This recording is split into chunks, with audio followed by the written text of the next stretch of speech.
श्री शिवाय नमस्तुभ्यम। आप सभी को फाल्गुन मास की अमावस्या की ढेरों शुभकामनाएं। आज हम बात करेंगे कि अमावस्या किस दिन है।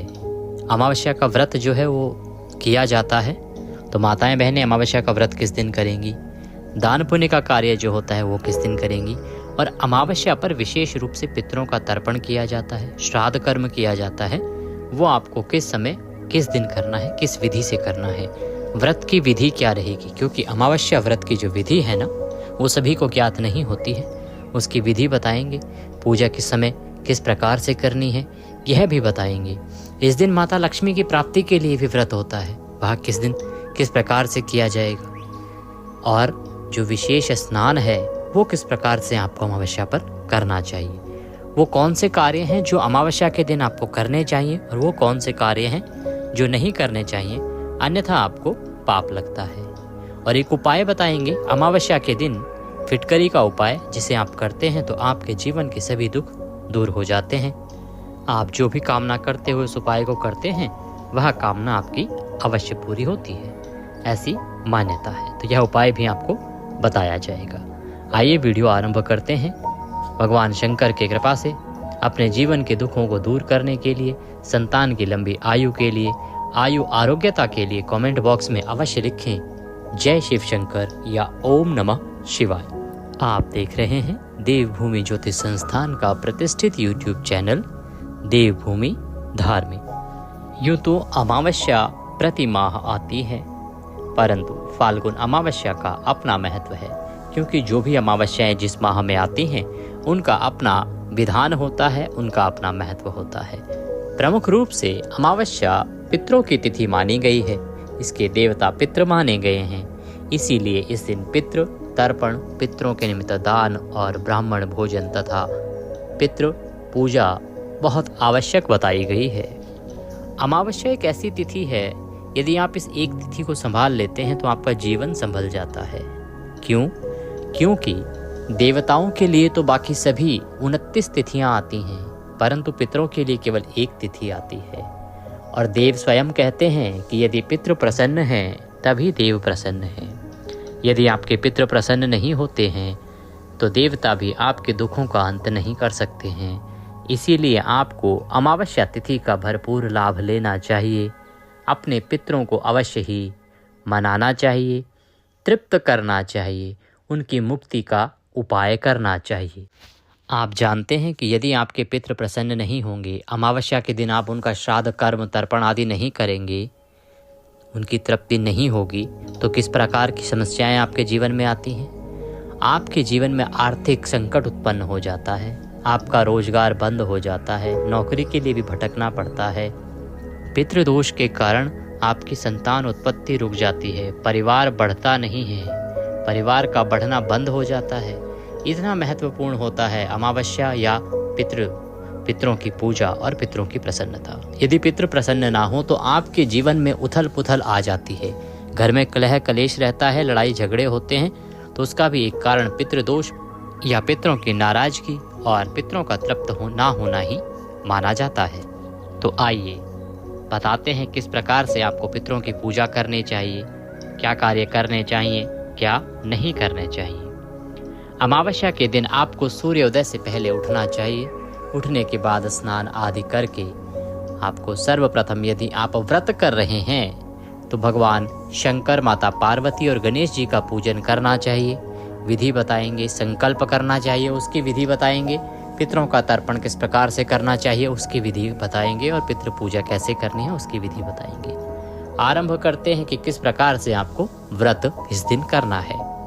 तो व्रत करने के लिए सूर्योदय से पहले उठ के स्नान आदि करके आपका जो मंदिर है उसकी साफ सफाई कीजिए, सभी देवताओं को स्नान कराइए। प्रतिदिन पूजा जैसे आप करते हैं, विधि हमने अपलोड की हुई है कि कैसे हम फाल्गुन में प्रतिदिन की पूजा करें, उसको अवश्य देख लीजिएगा, उससे आपको लाभ होगा। आइए क्या सामग्री आपको एकत्र करनी है वो बताते हैं पूजा के लिए। रौली, मौली, पान, सुपारी, लौंग, इलायची, धूप, दीप, एक लोटा जल जिसमें गंगा जल मिला हुआ होना चाहिए। लोटा तांबे या पीतल का हो तो सर्वोत्तम रहेगा।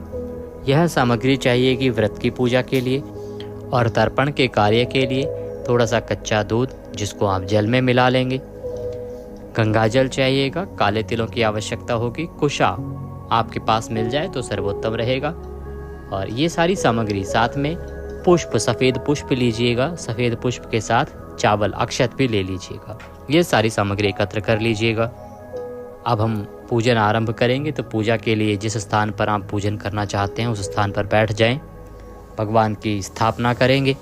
स्थापना से पहले सभी सामग्री और स्थान का पवित्रीकरण आवश्यक है। तो पवित्रीकरण करने के लिए पुष्प से सभी सामग्री पर और उस स्थान पर जल के छींटे दीजिए जहाँ पर आपने आज के व्रत की पूजा करनी है।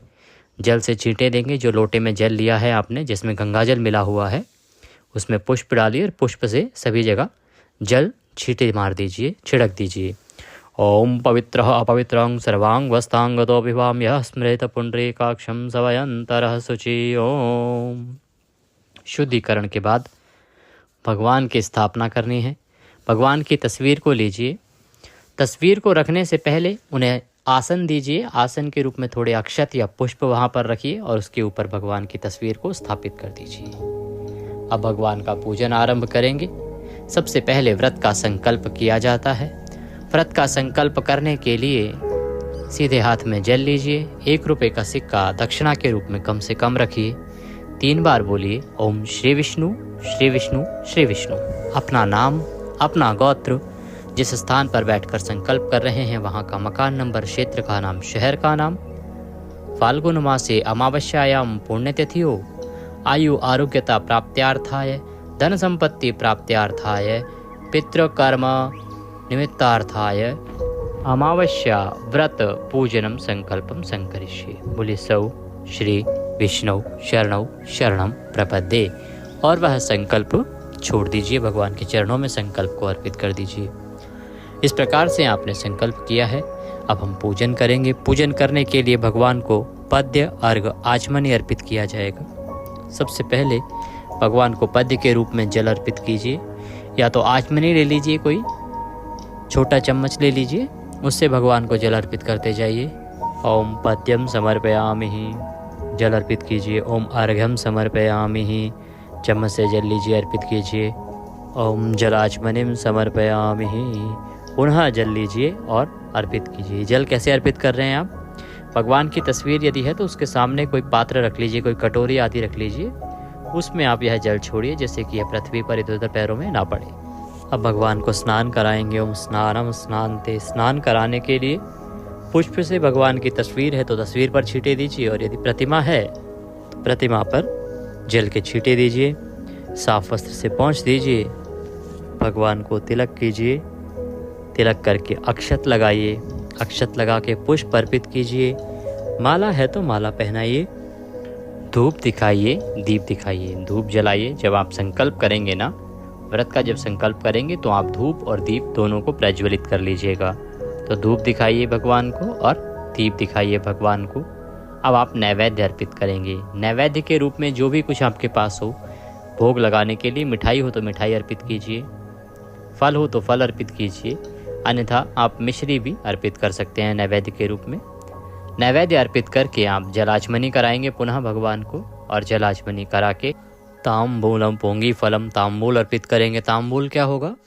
पान का पत्ता लीजिएगा, उसकी डंडी तोड़ दीजिएगा, उसमें 2 लौंग, 2 इलायची रखिएगा, 1 सुपारी रखिएगा, पान का बीड़ा बनाइएगा और वह भगवान को अर्पित कीजिएगा। ताम्बूलम समर्पयामि शुभ दक्षिणायाम शुभ दो भरदो भवः। शुभ दक्षिणा अर्पित कीजिए। दक्षिणा के रूप में जो भी राशि आपके पास है, जो पैसे कुछ आपके पास हो, वो पैसे अर्पित कीजिए और वह भगवान को चढ़ा दीजिए। भगवान को नमस्कार कीजिए। इस प्रकार से आपने ये व्रत का पूजन किया है। अब आपको व्रत की कथा पढ़नी चाहिए या सुननी चाहिए। जो अमावस्या व्रत की कथा है उसको आप पढ़िएगा या सुनिएगा। आपके इसी चैनल देवभूमि पर प्रत्येक अमावस्या पर सही कथा सुनाई जाती है, क्योंकि YouTube पर कथा सुनते समय आपको ध्यान रखने की आवश्यकता है। बहुत सारे चैनल किसी भी कथा को किसी भी नाम से प्रचारित प्रसारित कर देते हैं, इसलिए ज़रूरी है कि आप किसी अच्छे चैनल को ही सब्सक्राइब करें या उसी से कथा सुने जो ऑथेंटिक कथा सुनाता हो। आपका ये चैनल ज्योतिष संस्थान का चैनल है और इस पर जो भी कथाएँ सुनाई जाती हैं वो ऑथेंटिक होती हैं। जो सही कथाएँ होती हैं वही हम यहाँ पर सुनाते हैं। तो कथा सुनिएगा, कथा सुन के भगवान की आरती कीजिएगा। उसके बाद नियमों के अनुसार दिन को व्यतीत कीजिएगा। नियम क्या है? ब्रह्मचर्य का पालन करना है, किसी का अहित नहीं करना है, क्रोध नहीं करना है, किसी के साथ छल कपट नहीं करना है, और इस प्रकार से भगवान के चरणों में मन को लगाते हुए दिन को व्यतीत करना है। घर का माहौल अच्छा रखना है, वातावरण अच्छा रखना है। प्रमुख बात ये कि आज अमावस्या है, आपको इसके बाद अमावस्या के निमित्त दान अवश्य करना है और पितरों का तर्पण तथा दान कर्म आदि अवश्य करना है। तो अब आते हैं हम पितरों के तर्पण पर और दान कर्म पर। क्योंकि अमावस्या पर ना गंगा स्नान या किसी अन्य पवित्र नदी में स्नान का बड़ा फल है, और यदि आपके लिए संभव है तो आप गंगा जी जाइए, त्रिवेणी संगम जाइए, वहाँ पे स्नान कीजिए। इसका बहुत अधिक फल बताया गया है। आप अगर कहीं नहीं जा पा रहे हैं, घर पर स्नान कर रहे हैं, तो एक उपाय कीजिएगा कि जिस जल से आप स्नान कर रहे हैं ना, बाल्टी को भरने से पहले उसमें थोड़ा सा गंगा जल डाल लीजिएगा और उससे आप स्नान कीजिएगा। गंगा जल डाल के उसमें जल भर लीजिएगा और उससे स्नान कीजिएगा, उत्तर की ओर मुख करके हर हर गंगे बोलते हुए। इससे आपको गंगा स्नान समान फल प्राप्त होता है, ऐसी मान्यता है। तो इस प्रकार से आपको अमावस्या के दिन स्नान करना चाहिए। ये स्नान विधि रहेगी। स्नान करने के बाद दान पुण्य का बड़ा महत्व है। क्या दान करेंगे अमावस्या पर, उसके बाद बताते हैं पितृ पूजा के बारे में। दान करने के लिए आप वस्त्र दान कीजिए, अन्न दान कीजिए, दुग्ध दान कीजिए, चप्पल दान कीजिए, जूते दान कीजिए, छाता दान कीजिए, टॉर्च दान कीजिए। इस प्रकार से जो भी कुछ आप दान कर सकते हैं वह दान कीजिए। वस्त्र दान का भी बड़ा फल बताया गया है। फाल्गुन के मास में चप्पल और जूते दान का महत्व अधिक बताया गया है। पहला दान ब्राह्मण को कीजिए, उसके बाद आप किसी ज़रूरतमंद को दान कीजिए। दान जब भी देंगे तो संकल्पित होकर दान दीजिएगा कि जो भी चीज़ आप दान कर रहे हैं ना, उसको रखिएगा, हाथ में जल लीजिएगा और जो विधि बताइए उस विधि से संकल्प कीजिएगा। और संकल्प में आप बोलिएगा जो भी वस्तु दान कर रहे हैं वो, और किसके निमित्त और किस लिए दान कर रहे हैं वो। उसके बाद वह जल सभी वस्तुओं के चारों तरफ घुमा के छोड़ दीजिएगा और वो वस्तुएं दान कर दीजिएगा। इससे आपका जो पुण्य है उनको दान करने का, वो आपको प्राप्त होगा। अब बात करते हैं पितृ तर्पण की। इस दिन आपको पितरों का तर्पण अवश्य ही करना चाहिए। पितृ तर्पण के साथ साथ ब्राह्मण भोजन कराना चाहिए, दान दक्षिणा आदि देके विदा करना चाहिए। किस प्रकार से करेंगे पितृ तर्पण? सामग्री हमने आपको बताई थी, वो सारी सामग्री एकत्र कर लीजिए। दक्षिण की ओर मुख करके बैठ जाइए। तर्पण का जो समय है ना, इस अमावस्या पर आपको तर्पण करना चाहिए कुतुब काल में। फाल्गुन अमावस्या पर कुतुब काल में तर्पण किया जाता है। कुतुब काल का जो समय है वैसे तो सभी प्रांतों में अलग अलग होता है, परंतु मूलतः जो समय है वो 11:30 से और 12:30 बजे के बीच में ही होता है। तो इस समय में आप तर्पण करेंगे। तर्पण करने के लिए जल को लोटे में डाल लीजिए, जिसमें दूध मिला हुआ है ना, कच्चे दूध से मिला हुआ जो जल है उसको लोटे में डालिए। उस लोटे में सफ़ेद पुष्प डालिए, पुष्प के साथ काले तिल डाल लीजिए, चावल डाल लीजिए, यह सब डाल लीजिए और सीधे हाथ में अंगूठे और उंगली के बीच का जो स्थान है वहाँ पर कुशा को रखिए। एक बड़ा पात्र लीजिए जिसमें आप तर्पण करेंगे, तर्पण का जो जल है उसको छोड़ेंगे। तो दूसरे हाथ से सीधे हाथ में जल आप इस प्रकार से गिराएंगे कि वह जल कुशा के साथ होता हुआ अंगूठे और उंगली के बीच से नीचे पात्र में गिरे। यदि आपके पास कुशा ना हो तो कोई बात नहीं, आप बिना कुशा के भी तर्पण कर सकते हैं। जल को इस प्रकार से छोड़िएगा। जब आप जल छोड़ रहे हैं, इसको कहते हैं तर्पण करना। जब आप तर्पण कर रहे हैं तब आपको अपने पितरों को स्मरण करना है। एक एक करके पितरों को स्मरण कीजिएगा। आप उनके नाम स्मरण कर सकते हैं या उनके साथ जो भी आपका रिश्ता है, दादा हैं, बाबा हैं, पापा हैं, चाचा हैं, ताऊ हैं, जो भी हैं उनको स्मरण कीजिएगा। उनको स्मरण करते हुए उनको तर्पण कीजिएगा और बोलिएगा ओम पितृश्य तर्पयामि, पितृश्य तर्पयामि।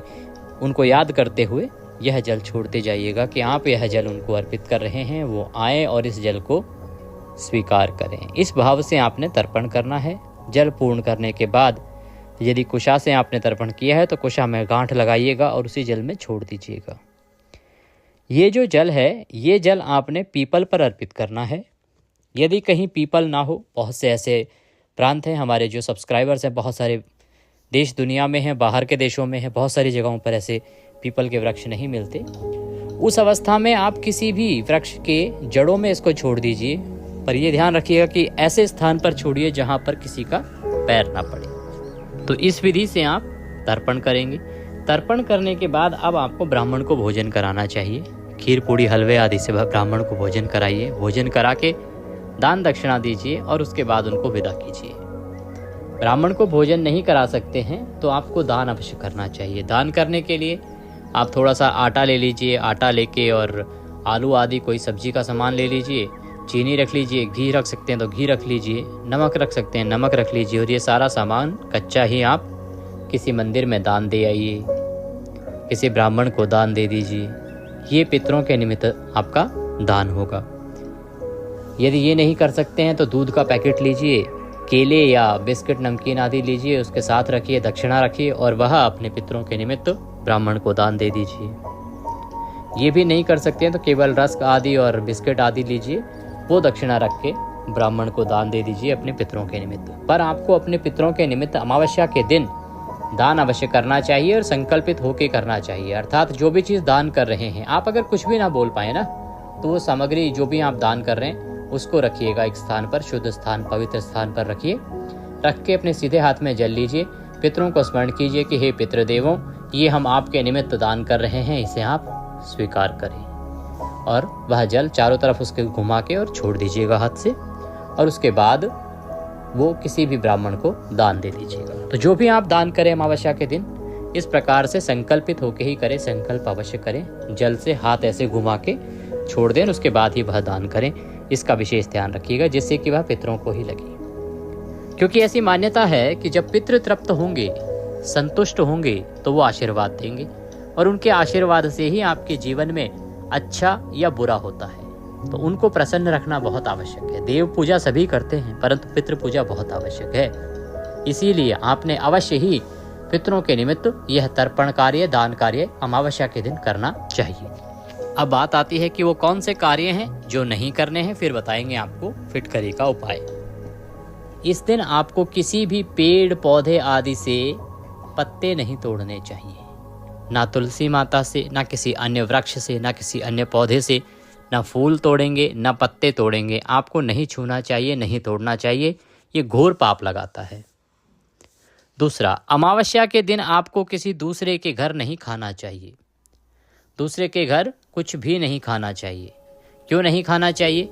यदि आप दूसरे के घर खाएंगे तो जितना आप खाएंगे ना, उतना ही पुण्य आपका उसको चला जाएगा, उसको लग जाएगा। आपका पुण्य जो है वो क्षीण हो जाएगा। यही तो होता है कि हम क्यों कहते हैं अमावस्या के दिन ब्राह्मण को भोजन कराओ, क्योंकि ब्राह्मण ने जो कर्म किए होंगे, पुण्य कर्म किए होंगे, वो पुण्य कर्म उस भोजन के बदले आपको और आपके माध्यम से आपके पितरों को लगेंगे, और आपके पितृ जहाँ पर होंगे वहाँ उनको मुक्ति प्राप्त होगी, तृप्ति प्राप्त होगी।